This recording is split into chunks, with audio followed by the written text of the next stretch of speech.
स्वागत है आपका दोस्तों बिहार न्यूज में। मैं हूं फिरदौस गनी और आप देख रहे हैं केडीबी लाइव। दोस्तों आज हो चुका है 14 दिसंबर 2024। तो आज की पूरे बिहार की टॉप न्यूज लेकर आए हैं आपके लिए। वीडियो शुरू करने से पहले आपसे रिक्वेस्ट है कि अगर आप पहली बार इस चैनल पर आए हैं तो चैनल को सब्सक्राइब करके बेल आइकन को प्रेस कर दीजिए और साथ ही वीडियो को लाइक कर दीजिए, अपने दोस्तों के साथ शेयर भी कीजिए। तो चलिए चलते हैं आज की खबरों की ओर। दोस्तों आज बिहार न्यूज की शुरुआत सबसे पहले करेंगे कि बिहार में शीतलहर का मौसम आ गया है। पहाड़ों पर हुई बर्फबारी से बिहार की हवा ने कनकनी पैदा कर दी है, जहां मौसम विभाग ने बिहार के कई जिलों में शीतलहर की चेतावनी जारी कर दी है। कैमूर और फिर रोहतास जिले में तो शीतलहर की स्थिति काफी गंभीर है। मौसम विभाग के अनुसार उत्तर पश्चिमी हवाओं के चलते तापमान में लगातार गिरावट हो रही है। अगले 5 दिनों तक मौसम शुष्क रहने के आसार है। आपको बता दूं कि बिहार के 12 जिलों में सुबह और शाम कोहरा छाया रहने की संभावना है। आज आपको बता दूं कि उत्तर बिहार के मुकाबले दक्षिण बिहार में तापमान कम है। दक्षिण बिहार के कई जिलों में तापमान 6 डिग्री सेल्सियस के नीचे पहुंच गया है। दोस्तों जनसुराज के संस्थापक प्रशांत किशोर ने कहा कि वन नेशन वन इलेक्शन देश के लिए फायदेमंद हो सकता है, बशर्ते ये कदम अच्छे इरादे से उठाया जाए। उन्होंने कुछ कानूनों का उदाहरण देते हुए कहा कि कानून दहशतगर्द पर अंकुश लगाने के लिए बनाए गए, लेकिन उनका इस्तेमाल एक खास समुदाय को निशाना बनाने के लिए किया गया है। प्रशांत किशोर लोकसभा और राज्य विधानसभाओं के चुनाव एक साथ कराने के संबंधित विधेयकों को केंद्रीय मंत्रिमंडल की गुरुवार को मिली मंजूरी के बारे में पत्रकारों के सवालों का जवाब दे रहे थे। इन विधेयकों को अब जल्द ही संसद में पेश किए जाने की संभावना है। चुनावी रणनीतिकार रहे प्रशांत किशोर ने कहा है कि मैं कई चुनाव में शामिल रहा हूं। मैंने देखा है कि हर साल देश का एक बड़ा हिस्सा राष्ट्रीय या फिर राज्य स्तर के किसी न किसी चुनाव में शामिल रहता है। प्रशांत किशोर की चुनाव परामर्श फर्म आईपैक प्रधानमंत्री नरेंद्र मोदी, बिहार के मुख्यमंत्री नीतीश कुमार, आम आदमी पार्टी के प्रमुख अरविंद केजरीवाल और टीएमसी की प्रमुख ममता बनर्जी और भी कई सारे नेताओं के चुनाव प्रचार अभियान को संभाल चुकी है प्रशांत किशोर। जब प्रशांत किशोर ने कहा है कि अतीत में चीजें अलग थी, उन्होंने कहा है कि कम से कम 1960 के दशक तक लोकसभा और फिर राज्य विधानसभा के लिए चुनाव एक साथ होते थे। अगर ऐसा फिर से होता है तो फिर ये देश के लिए अच्छा होगा, लेकिन ये बदलाव सुगमता से करना सुनिश्चित किया जाना चाहिए। इस तरीके के बदलाव का प्रयास रात रात नहीं किया जाना चाहिए। वहीं पर बिहार में मुसलमानों के बीच अपनी पैठ बनाने का प्रयास कर रहे जनसुराज के संस्थापक प्रशांत किशोर ने यह भी कहा कि प्रस्तावित विधेयकों की सफलता काफी हद तक केंद्र की मंशा पर निर्भर करेगी। दोस्तों बिहार में स्वास्थ्य विभाग के लाख प्रयास के बावजूद भी सरकारी अस्पतालों की स्थिति बेहतर नहीं हो पा रही है। जब बिहार विधानसभा में 28 नवंबर 2024 को पेश की गई कैग की रिपोर्ट से प्रदेश के स्वास्थ्य व्यवस्थाओं की पोल खुल गई है। या सीएजी की रिपोर्ट से इस बात की पुष्टि हो गई है कि स्वास्थ्य क्षेत्र में मंगल काल नहीं बल्कि अमंगल काल चल रहा है। हाल यह है कि लोगों का सरकारी अस्पतालों में विश्वास धीरे धीरे कम होता जा रहा है। लोगों का सरकारी अस्पतालों से विश्वास उठ रहा है। जी हाँ, बिहार के सरकारी अस्पतालों से फ्री में उपचार, मातृ एवं शिशु स्वास्थ्य के साथ परिवार नियोजन को बढ़ावा देना, स्वास्थ्य क्षेत्र में केंद्र एवं राज्य सरकार के द्वारा सबसे अधिक धनराशि का आवंटन भी इसी मद में किया जाता है। इसके बावजूद भी इन तीनों क्षेत्र के 14 स्वास्थ्य मानकों में बिहार लक्ष्य से काफी दूर है। यहाँ तक कि राजधानी पटना के प्रदर्शन में भी लगातार गिरावट देखी जा रही है। जब अप्रैल से अक्टूबर तक के आंकड़े को देखा जाए तो फिर ओपीडी में अनुमानित लक्ष्य के 76% रोगियों का ही उपचार किया गया। जब मध्य रात्रि तक भर्ती करके उपचार कराने वाले रोगियों की संख्या अनुमानित लक्ष्य का महज 23% ही रहा। दोस्तों बिहार में शिक्षा विभाग के अपर मुख्य सचिव सिद्धार्थ स्कूल में मास्टर साहब को वीडियो कॉल करके स्कूल की व्यवस्था देख रहे हैं, लेकिन इस दौरान सिस्टम की पोल भी खुल रही है। जब पिछले 2 साल के दौरान शिक्षा विभाग ने भारी भरकम राशि स्कूलों के भवन निर्माण, बेंच डेस्क और फिर रंगाई पुताई पर खर्च की गई है, लेकिन इस वीडियो कॉल के दौरान स्कूलों की हकीकत सामने आ रही है। दरअसल ऐसी ही एक तस्वीर सिद्धार्थ के वीडियो कॉल के दौरान देखने को मिला है। आपको बता दें कि शिक्षा विभाग SC सिद्धार्थ ने शुक्रवार की सुबह कटिहार जिले के नाव कोठी के स्कूल में वीडियो कॉल किया और फिर वहां की व्यवस्था देख करके एक सिद्धार्थ भी दंग रह गए। यहाँ पर बच्चों को क्लासरूम में नहीं बल्कि बाहर मैदान में दरी पर बैठा करके पढ़ाया जा रहा था। सबसे बड़ी बात यह थी कि इस दौरान एक ही जगह सभी बच्चों को बैठाया गया था, जबकि वह स्कूल प्राइमरी था, लिहाजा हर क्लास के बच्चे अलग अलग बैठते, लेकिन ऐसा कुछ भी नहीं दिखा। यह सिद्धार्थ ने कहा है कि कौन सा स्कूल है और फिर उसके बाद उसके जवाब दिया जाता है कि ये नवा टोली स्कूल है। उसके बाद यह सिद्धार्थ शिक्षकों को बोलते हैं कि सभी क्लासरूम को दिखाएं जाएं। इस दौरान शिक्षा विभाग के प्रधान सचिव पूछते हैं कि अभी क्या कुछ कर रहे हैं, तो फिर इसके जवाब में शिक्षक कहते हैं कि क्लास चलाई जा रही है। शिक्षा विभाग के प्रमुख सचिव ने कहा कि क्लास 3 को दिखाएं, तो फिर इस दौरान यह सिद्धार्थ को नजर आता है कि बच्चे जमीन पर बैठ करके पढ़ाई कर रहे हैं। उन्होंने टीचर से सवाल किया है कि बच्चे जमीन पर क्यों बैठते हैं, तो इसके जवाब में टीचर कहते हैं कि सर ये प्राइमरी स्कूल है और फिर इसकी बिल्डिंग नहीं बनी है, ऐसे में बच्चों को बाहर मैदान पर बैठाया गया है। ऐसे में बच्चों को बाहर मैदान में बैठाया गया है, जहाँ हम लोगों को ना तो बेंच डेस्क मिला है और ना ही सरकारी फंड से विद्यालय में कोई भी काम हो रहा है। इसके बाद यह सिद्धार्थ ने देखा है कि पीछे कुछ बिल्डिंग बनी हुई है, तो फिर वहाँ वो सवाल करते हैं कि ये बिल्डिंग कौन सी है, तो फिर इसके जवाब में शिक्षक कहते हैं कि इसे हमने ग्रामीणों के सहयोग से बनवाया। इसके बाद प्रमुख सचिव पूछते हैं कि विद्यालय में कितने शिक्षक हैं, तो फिर बताया है कि शिक्षक की संख्या तो 6 है, लेकिन आज एक अनुपस्थित है और उन्होंने छुट्टी ली है। दोस्तों, केंद्रीय मंत्री चिराग पासवान खुद को प्रधानमंत्री नरेंद्र मोदी का हनुमान बताते हैं। साल 2020 में सबसे पहले उन्होंने इस बात का जिक्र किया था। अब फिर एक कार्यक्रम में उन्होंने बताया है कि आखिर क्यों उन्हें मोदी का हनुमान कहा जाने लगा। असल में एक चिराग पासवान एक कार्यक्रम में पहुंचे थे, वहां पर उन्होंने कई मुद्दों पर बात की। इसी दौरान उनसे बातचीत के दौरान हनुमान के मुद्दे पर भी बात की गई। जब चिराग पासवान ने कहा है कि ये बात 2020 की है, उस चुनाव में मैं अकेला ही चुनावी मैदान में उतर गया था एनडीए के साथ, तब मेरा कोई भी गठबंधन नहीं था। जब अब मेरे सामने एक कंडीशन रख दी गई थी, मैं क्योंकि एनडीए के साथ नहीं हूं, ऐसे में पीएम मोदी की तस्वीर अपने प्रचार में इस्तेमाल नहीं कर सकता। जब उस समय मैंने कहा था कि मुझे पीएम मोदी की तस्वीर की कोई जरूरत नहीं है, वो तो मेरे दिल में बसते हैं। यह चिराग पासवान ने बताया है कि उस समय मैंने पीएम के हनुमान होने की बात कह दी थी, फिर वो मेरे साथ ही जुड़ गई। एक बार तो मैंने ही बोल दिया था कि मेरे दिल चीर करके देख लो। अब केंद्रीय मंत्री जोर देकर के बोलते हैं कि उनका पीएम मोदी के प्रति समर्पण ऐसा ही रहने वाला है। जिस व्यक्ति ने 2014 के बाद से सबका साथ सबका विकास की बात की है, मैं पूरा जीवन उसके साथ रहूंगा। दोस्तों, बिहार में बड़ी संख्या में बालू घाटों की नीलामी की प्रक्रिया लगातार जारी है, परंतु दर्जनों घाट ऐसे हैं जहां से अब तक बालू का सरकारी स्तर पर खनन प्रारंभ नहीं हो पाया है। जिन बालू घाटों से अब तक संचालित नहीं हो पाए हैं, वहां से अवैध खनन की आशंका जता रहती है। इसी आशंका को देखते हुए नीतीश सरकार ने ऐसी किसी भी अवैध खनन से निपटने के निर्देश जारी किए हैं। जिला प्रभारियों को स्पष्ट कहा गया है कि यदि अवैध खनन पाया जाएगा तो फिर उनकी जवाबदेही सुनिश्चित की जाएगी। खान एवं भूतत्व विभाग की बालू के अवैध कारोबार पर अंकुश प्राथमिकता है, जिससे निपटने के लिए विभाग कई स्तर पर कार्य कर रहे हैं। इसी कड़ी को आगे बढ़ाते हुए अब जिलों में तैनात विभाग के अधिकारियों की जवाबदेही तय की गई है। जब खान एवं भूतत्व विभाग के निदेशक के तौर पर हाल ही में हुई बैठक में असंचालित बालू घाटों पर चर्चा की गई, जिसमें ये जानकारी दी है कि कई जिलों में आकार बड़ा होने की वजह से उनकी नीलामी नहीं हो पाई है। दोस्तों, जब प्रेम की बात आती है तो फिर ये एक फिल्मी डायलॉग हमेशा से बोला जाता है कि अगर किसी चीज को शिद्दत से चाहो तो फिर पूरी कायनात उसे आपसे मिलाने में जुट जाती है। जब भले ही ये एक फिल्मी लाइन है, डायलॉग है, लेकिन आज बिहार के एक प्रेमी जोड़े पर एकदम ये लाइन फिट बैठती है।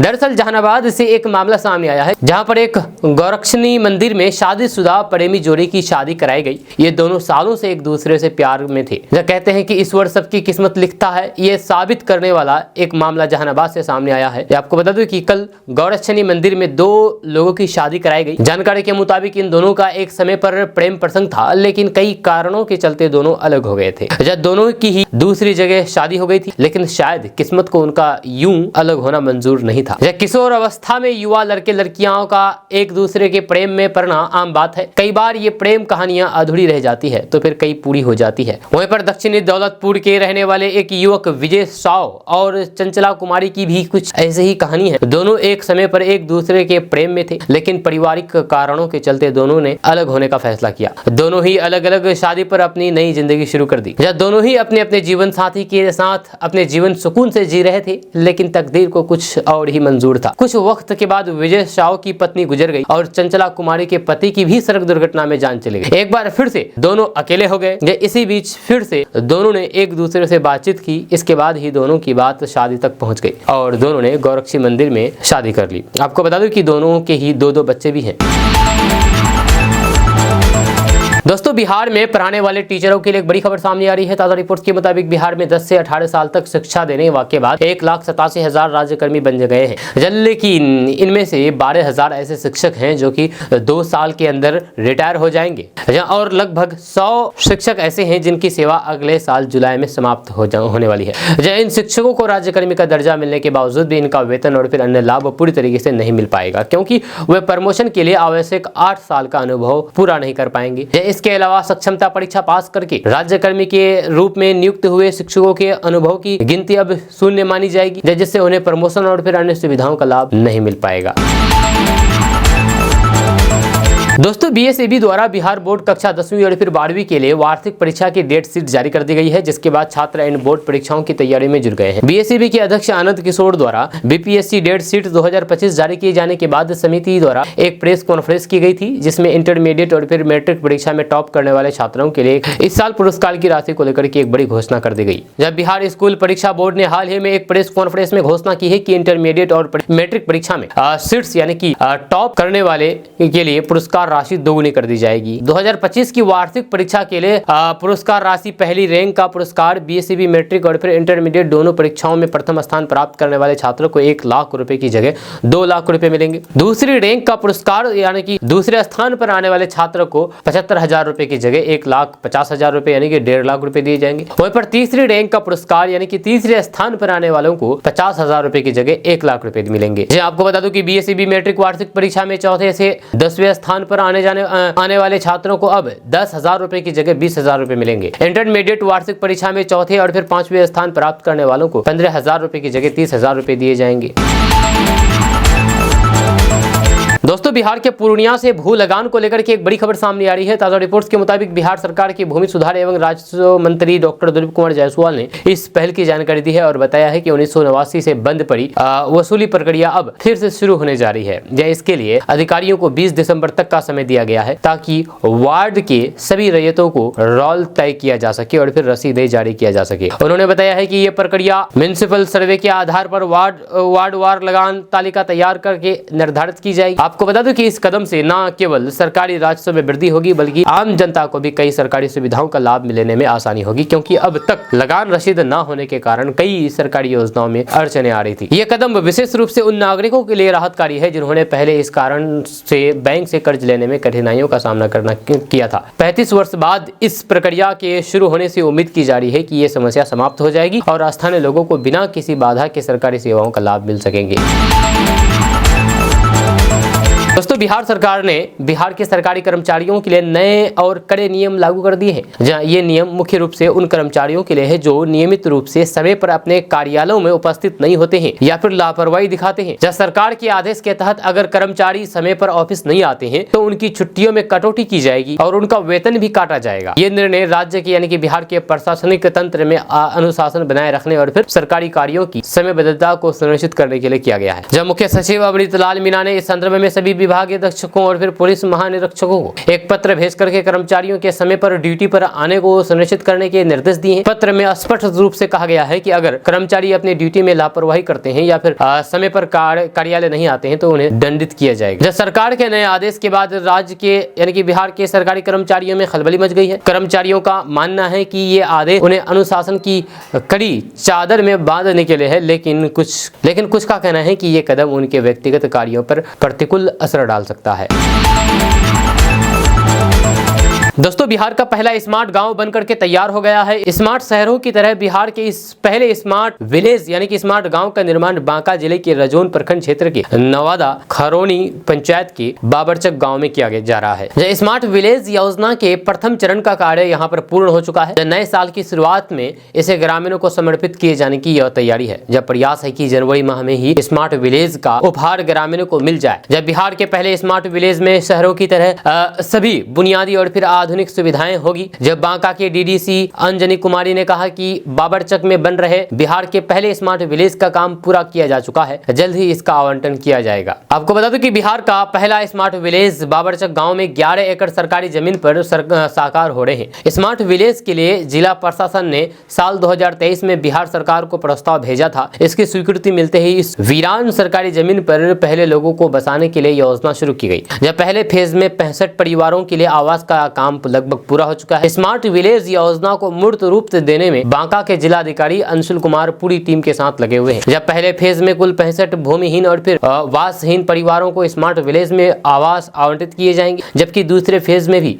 65 यानी कि कुल 130 भूमिहीन परिवारों को बेहतर आवास और फिर सुविधा उपलब्ध कराई जाएगी। अब सवाल है कि आखिर स्मार्ट गांव में क्या क्या सुविधाएं मिलेगी। कि बीते माह जब इस स्मार्ट विलेज का जायजा बिहार के मंत्रियों ने लिया तो फिर बिहार के हर जिले में इसी मॉडल पर एक स्मार्ट विलेज बनाने का प्रस्ताव मुख्यमंत्री को भेजा गया। स्मार्ट विलेज योजना के प्रथम चरण में बुनियादी संरचनाओं का विकास किया जा रहा है, जहां आवास, अस्पताल और फिर विद्यालय तैयार किए जा रहे हैं। दूसरे चरण में स्थानीय ग्रामीणों को आत्मनिर्भर बनाने के लिए उन्हें कौशल विकास का प्रशिक्षण दिया जाएगा। स्वरोजगार के लिए महिलाओं को जीविका समूह से जोड़ा जाएगा। मत्स्य पालन, पशुपालन आदि का प्रशिक्षण भी दिया जाएगा। बांका के डीडीसी अंजनी कुमारी ने कहा कि बाबरचक में बन रहे बिहार के पहले स्मार्ट विलेज यानी कि स्मार्ट गांव का काम पूरा किया जा चुका है। जल्द ही यहां चिन्हित भूमिहीन एवं वासहीन लोगों को आवास दिए जाएंगे। यहां शहर जैसी सुविधा उपलब्ध कराने में भी काफी प्रयास किया जा रहा है।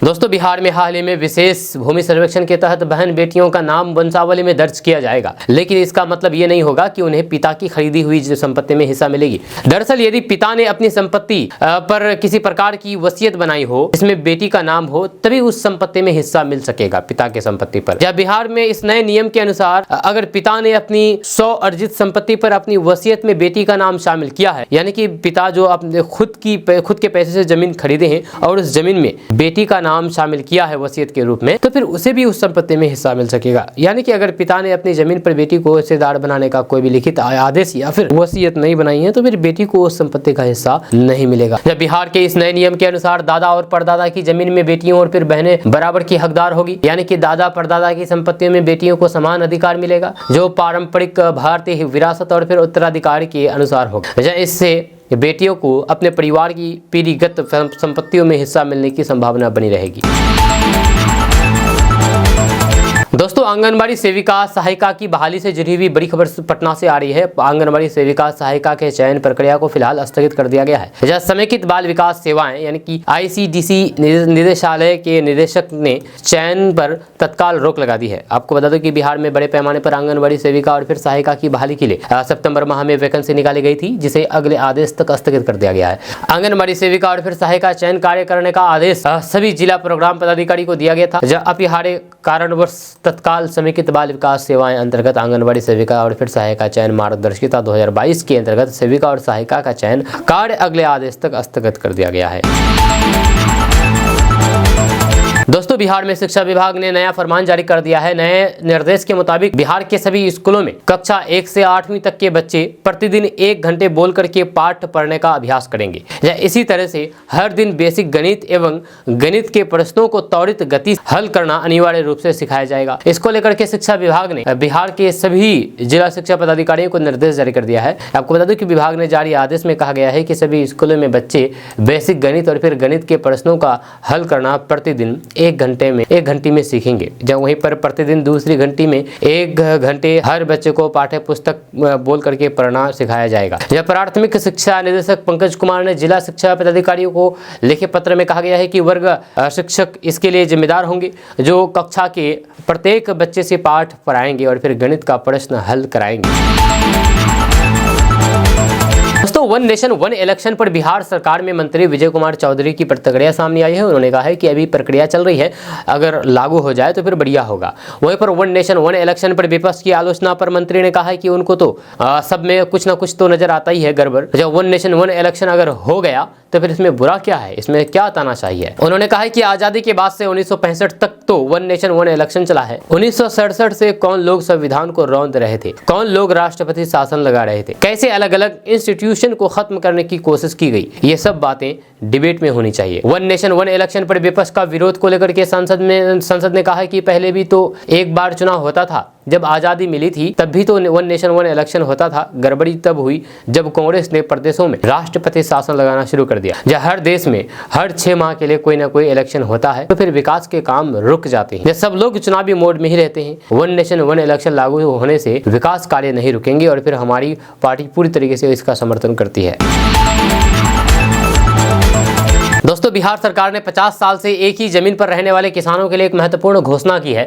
बिहार के राजस्व और भूमि सुधार मंत्री डॉक्टर दिलीप कुमार जायसवाल ने कहा कि जिन किसानों के पास पुराने कागजात नहीं है लेकिन वे 50 साल से एक ही जमीन पर रह रहे हैं और उनका कब्जा है, उन्हें अब भूमि सर्वेक्षण में नाम जोड़े जाने की अनुमति दी जाएगी। जी हाँ, इससे किसानों को बड़ी राहत मिलेगी क्योंकि अब उन्हें कागज दिखाने की जरूरत नहीं पड़ेगी। जो 50 साल से एक ही जमीन पर रहते हैं, उनके पास अगर कागज नहीं है या फिर उनका वो जमीन नहीं है, फिर भी ये जमीन उन्हीं का हो जाएगा जो 50 साल तक जमीन पर बैठे हों। मंत्री ने यह भी बताया है कि जिन किसानों के पास बिना विवाद के कब्जा है वे अब अपने नाम से सर्वे करा सकते हैं। इसके साथ ही मंत्री ने शहरी क्षेत्र में लगान निर्धारण की भी घोषणा की है। जब पिछले लगभग 35 वर्षों से सहकारी इलाकों में लगान का निर्धारण नहीं हुआ था, जिससे लोग परेशान थे। डॉक्टर संजय जायसवाल ने अधिकारियों को 20 दिसंबर तक इस काम को पूरा करने का निर्देश दिया है। इसके तहत पूर्णिया नगर निगम के कई वार्डों का शुल्क निर्धारित किया जा चुका है और फिर जल्द ही रसीद काटने की प्रक्रिया शुरू हो जाएगी। मंत्री ने बताया है कि किसानों के प्रति डिसमिल 5 रुपए के हिसाब से लगान लिया जाएगा। यह सभी वार्डों में शिविर लगा करके रैयतों से लगान की राशि जमा की जाएगी। इस नई व्यवस्था से सरकार को भी राजस्व की प्राप्ति होगी, जबकि किसानों को एक बड़ा लाभ मिलेगा। यह कदम किसानों के लिए राहत देने वाला है और फिर बिहार के राजस्व में वृद्धि के लिए भी महत्वपूर्ण साबित होगा। दोस्तों, तिरहुत स्नातक उपचुनाव में मिली करारी शिकस्त यानी कि करारी हार के बाद जदयू प्रत्याशी अभिषेक झा ने एक न्यूज चैनल से बातचीत में इसकी हार की वजह बताई है। इस बातचीत में अभिषेक झा ने कहा कि मैं उन सबको भी धन्यवाद देना चाहता हूं जिन्होंने मेरी पीठ में खंजर घोंपा और मुझे हराने के लिए काम किया। जिसमें आनंद मोहन ने कहा था कि तिरहुत क्षेत्र में 5 राजपूत विधायक हैं और 2 सांसद हैं, लेकिन चुनाव के दौरान किसी को नहीं पूछा गया। आनंद मोहन ने कहा था कि मैं भी पूर्व सांसद हूँ, मेरी पत्नी लवली आनंद सांसद है, बेटे चेतन आनंद विधायक हैं, लेकिन किसी को बैनर पोस्टर में जगह तक नहीं दी गई या किसी से चुनाव प्रचार के लिए संपर्क भी नहीं किया गया। अभिषेक झा ने आनंद मोहन के आरोपों का जवाब देते हुए कहा कि ये आरोप सही नहीं है, मैंने खुद सबसे संपर्क किया था, बात की थी। अभिषेक झा ने करारा तंज कसते हुए कहा कि पार्टी के जिन लोगों ने विश्वासघात किया है और मुझे हराने के लिए काम किया है, उन सब का भी मैं धन्यवाद देता हूँ। इस हार से मुझे काफी कुछ सीखने को मिला है। दोस्तों, केंद्रीय मंत्री चिराग पासवान ने कहा है कि केंद्र से ज्यादा उन्हें बिहार की राजनीति में इंटरेस्ट है। जब साल 2030 में वे बिहार में विधानसभा का चुनाव लड़ेंगे। उन्होंने ये भी कहा कि तेजस्वी यादव से हाथ मिलाने या फिर एनडीए का विरोध करने वाली पार्टियों के साथ अलायंस बनाने का उनका कोई भी इरादा नहीं है। साथ ही उन्होंने देश में कास्ट सेंसन की वकालत करते हुए कहा कि जाति बिहार की एक सच्चाई है। ऐसे में विकास की नीतियों के निर्माण में सभी वर्गों के लोगों की संख्या की जानकारी आवश्यक है। चिराग पासवान ने कहा कि राजनीति में आने का उनका मुख्य एजेंडा ही बिहार रहा है, इसे मैंने शुरू से ही क्लियर कर रखा है। जब मेरे पिताजी रामविलास पासवान केंद्र की राजनीति पर ज्यादा फोकस करते थे, लेकिन अपने आप को राज्य की राजनीति में ज्यादा मैं देखता हूं। 2025 में नहीं तो 2030 में आप जरूर मुझे विधायक के तौर पर देखेंगे। एक सवाल के जवाब में हंसते हुए उन्होंने कहा कि मैंने बिहार के सीएम नहीं बल्कि विधायक का जिक्र किया है। आपको बता दूं कि बिहार फर्स्ट, बिहारी फर्स्ट चिराग पासवान का चहेता अभियान है, जिसके सहारे वे बिहार की जनता से सीधे कनेक्ट होते हैं। दोस्तों, बिहार का नाम एक बार फिर से गौरवान्वित हुआ है। ये कहानी है बिहार के लखीसराय जिले के एक छोटे से गांव अरुमा के होनहार छात्र अतुल आनंद की, जिन्होंने अपनी मेहनत और लगन से एक ऐसी सफलता हासिल कर ली है जिसे सुनकर के हर कोई गर्व महसूस करेगा। अतुल ने हाल ही में विदेश में अपने कौशल और प्रतिभा का ऐसा परचम लहराया है कि उन्हें 2.5 करोड़ रुपए के पैकेज वाली नौकरी का प्रस्ताव मिला है। अतुल की ये सफलता इस बात का प्रमाण है कि सपने केवल संसाधनों से पूरे नहीं होते हैं, बल्कि उन्हें पूरा करने के लिए दृढ़ निश्चय और फिर कड़ी मेहनत की आवश्यकता होती है। जैसे छोटे से गाँव में पले बड़े अतुल ने अपने सपनों को बड़ा रखा और उन्हें सच करने के लिए लगातार मेहनत की है। सीमित संसाधनों के बावजूद भी उन्होंने न केवल अपनी शिक्षा पर ध्यान केंद्रित किया, बल्कि तकनीकी और फिर पेशेवर कौशल भी विकसित किए हैं। अतुल ने अपनी शुरुआती पढ़ाई बक्सर जिले से की थी। जब साल 2012 में उन्होंने सरस्वती विद्या मंदिर बक्सर से मैट्रिक परीक्षा पास किया था और उन्होंने 94% अंक हासिल किए थे। इसके बाद वे अपनी आगे की पढ़ाई के लिए चेन्नई चले गए। वहां Bharath institute of higher education से उन्होंने साल 2018 में बीटेक की डिग्री हासिल की। इसके बाद वो एमएस की डिग्री हासिल करने के लिए कोलोराडो विश्वविद्यालय चले गए। अतुल एक मिडिल क्लास परिवार से आते हैं। उनके पिता एक शिक्षक है और फिर उनकी माता आंगनबाड़ी सेविका के पद पर काम करती है, लेकिन उनके परिवार ने कभी भी बच्चों के पढ़ाई में समझौता नहीं किया है। दोस्तों बिहार में आयोजित 17वीं बीपीएससी परीक्षा में प्रश्न पत्र को लेकर के परीक्षार्थियों ने हंगामा कर दिया। जब पटना के बापू सभागार भवन में अभ्यर्थियों ने हंगामा कर दिया, प्रश्न पत्र वायरल का आरोप लगा करके परीक्षार्थी हंगामा कर रहे हैं। ये हंगामा बीपीएससी 17वीं पीटी की परीक्षा के दौरान हुआ है। जब परीक्षा के दौरान ही अभ्यर्थी क्वेश्चन पेपर और फिर OMR सीट लेकर के बाहर आ गए और फिर जम करके हंगामा किया। दरअसल बीपीएससी की तरफ से कल पूरे बिहार में 918 एग्जाम सेंटर पर परीक्षा आयोजित करवाई जा रही थी। इसी कड़ी में राजधानी पटना के सबसे बड़े एग्जाम सेंटर बापू सभागार सेंटर से हंगामे की खबर सामने आई। प्रश्न पत्र वायरल होने का आरोप लगा करके परीक्षार्थी हंगामा कर रहे हैं। ये हंगामा बीपीएससी 17वीं पीटी की परीक्षा के दौरान हुआ। हालांकि प्रश्न पत्र वायरल होने की खबर केडीबी लाइव नहीं करता है।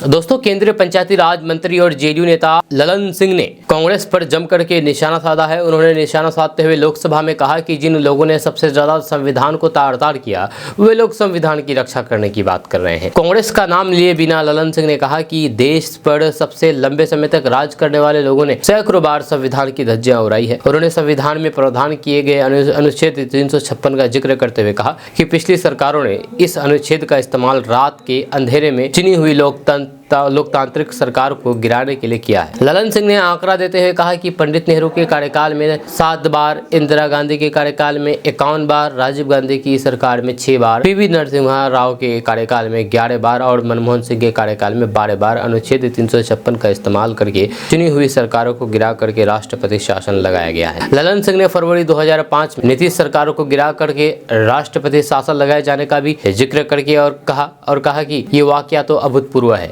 ललन सिंह ने कहा कि तब की मनमोहन सिंह सरकार में एक ताकतवर मंत्री ने रात के अंधेरे में मनमोहन सिंह को धमकी दी कि राज्य विधानसभा को भंग करके राष्ट्रपति शासन लगाइए, नहीं तो सरकार गिरा देंगे। जी हाँ, इसका नतीजा ये हुआ कि 4 बजे सुबह केंद्र कैबिनेट की मीटिंग बुलाई गई और रातों रात प्रस्ताव पारित करके मॉस्को प्रवास पर गए राष्ट्रपति को पैक्स भेज करके दस्तखत करवाया और फिर जब सूर्योदय हुआ तो फिर बिहार में राष्ट्रपति शासन लग चुका था। दोस्तों 17वीं बीपीएससी का परीक्षा के आयोजन के दौरान पटना के डीएम चंद्रशेखर ने हंगामा कर रहे छात्रों को थप्पड़ जड़ दिया। अब इस मामले में तुल पकड़ लिया है। नेता प्रतिपक्ष तेजस्वी यादव ने नीतीश सरकार पर निशाना साधा है। उन्होंने कहा कि जिला अधिकारी हमारे छात्रों को थप्पड़ मार रहे हैं, इतनी बड़ी घटना हुई है, सीएम और फिर डिप्टी सीएम मौन है, छात्र छात्राओं पर लाठीचार्ज किया जा रहा है, इतनी बड़ी घटना हुई है लेकिन मुख्यमंत्री मौन है। प्रदेश में भाजपा के 2 उप मुख्यमंत्री है लेकिन वे लोग चुप है। उन्होंने कहा कि शिकायत आ रही है कि कई सेंटरों में जो प्रश्न पत्र छात्र छात्राओं को उपलब्ध करवाए जाने थे उन्हें 1 घंटा देरी से उपलब्ध करवाने के बाद समय पर ले लिया गया। ये तो सरासर नाइंसाफी और फिर धोखा है। लगातार ऐसा माहौल पूरे बिहार में बनते जा रहा है। जब 10वीं से बीपीएससी की परीक्षा ये सरकार बिना पेपर लीक के करवा ही नहीं पा रही है। जो छात्र पढ़ाई कर रहे हैं वो लाठी डंडे खा रहे हैं, लेकिन ये सरकार सुनने का नाम नहीं ले रही है। हमारे अभ्यर्थी और फिर नौजवान सरकार से परेशान हो चुके हैं। आने वाले समय में यही हमारे नौजवान सरकार को आईना दिखाने का काम करेंगे।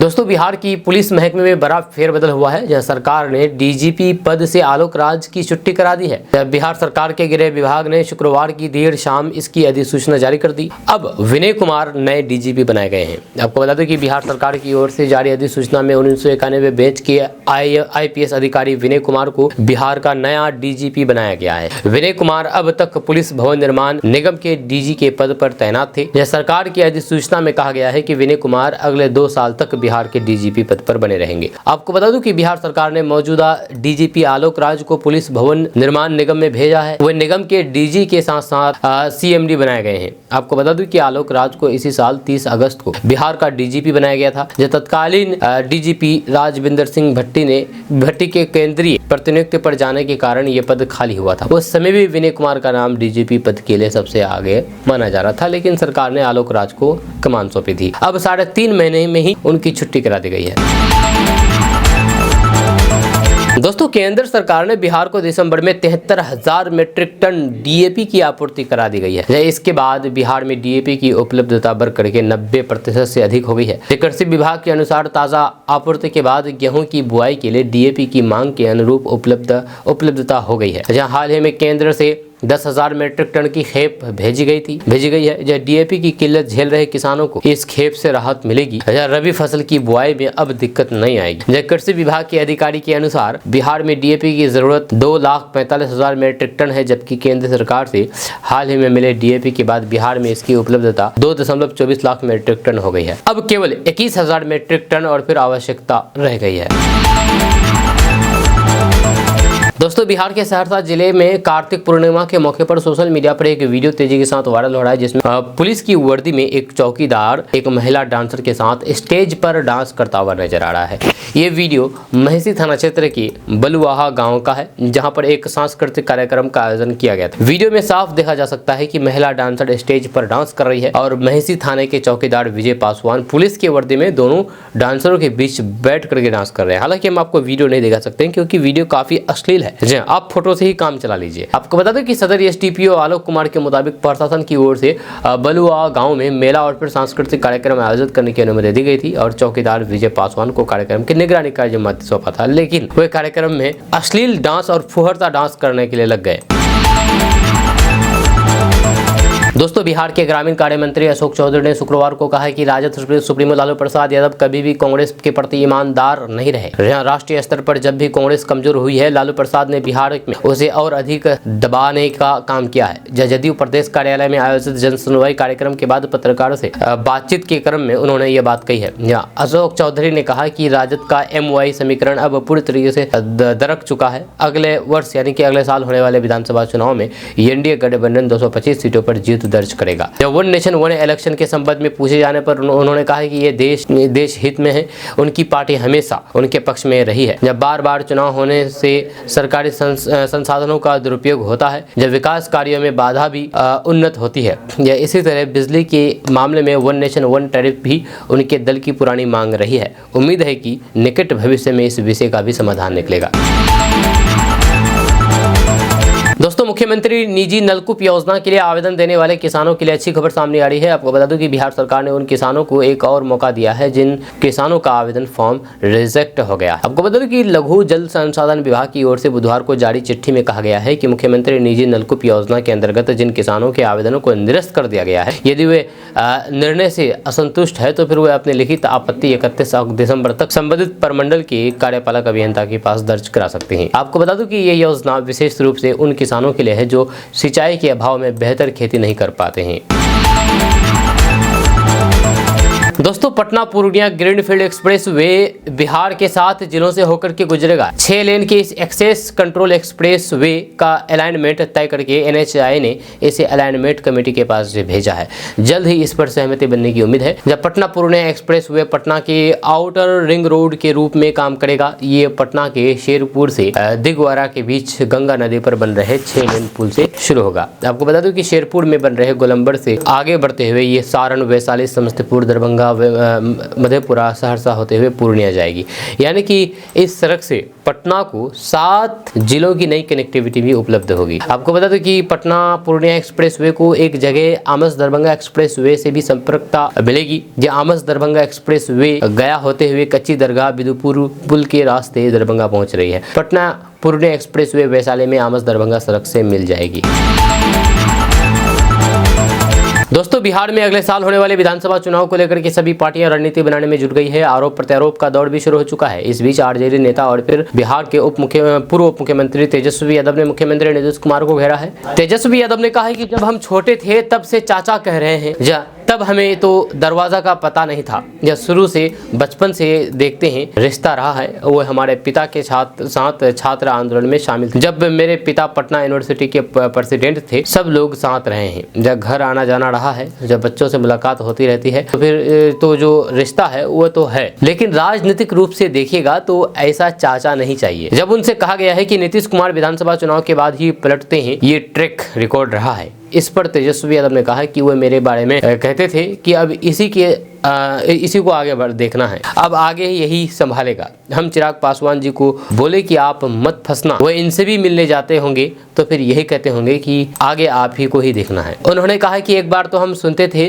फिर दोबारा जब बोलने लगे तो फिर हमने कहा कि आप ही देखिएगा ना, जब तक आप रहिएगा हमको छोड़ दीजिए। चिराग पासवान जी को भी सलाह है, या फिर उनके नए नए जो लोग आते हैं जिनको उन्हें चारा फेंकना होता है, हमेशा यही बात करते हैं। दोस्तों, बिहार के लिए नए साल की पूर्व संध्या पर एक बड़ी खुशखबरी सामने आई है। आपको बता दूं कि बिहार में जल्द ही तीसरी रेल लाइन बिछाई जाएगी। ये परियोजना न केवल रेल यात्रियों के लिए सुविधाजनक होगी, बल्कि बिहार के विकास में भी महत्वपूर्ण भूमिका निभाएगी। तो चलिए आपको इस परियोजना के बारे में विस्तार से बताते हैं। आपको बता दूं कि नई रेल लाइन योजना बिहार के कई महत्वपूर्ण शहरों को जोड़ेगी। ये लाइन मुजफ्फरपुर के दरभंगा तक बिछाई जाएगी। इस परियोजना की कुल लंबाई 67.4 किलोमीटर होगी। इस नई लाइन के बनने से दोनों शहरों के बीच की दूरी 24 किलोमीटर कम हो जाएगी। आपको बता दूं कि इस नई लाइन पर 10 नए रेलवे स्टेशन बनाए जाएंगे। इस परियोजना की अनुमानित लागत 2514 करोड़ रुपए है। ये प्रोजेक्ट 2007-8 में मंजूर हुआ था, लेकिन कुछ कारणों से रुक गया था। अब इसे फिर से शुरू कर दिया जा रहा है। परियोजना के जल्द पूरा होने की उम्मीद है। आपका इसके बारे में क्या कहना है, नीचे कमेंट बॉक्स में कमेंट करके जरूर बताइएगा। मिलते हैं नेक्स्ट वीडियो के साथ। जय हिंद, जय भारत।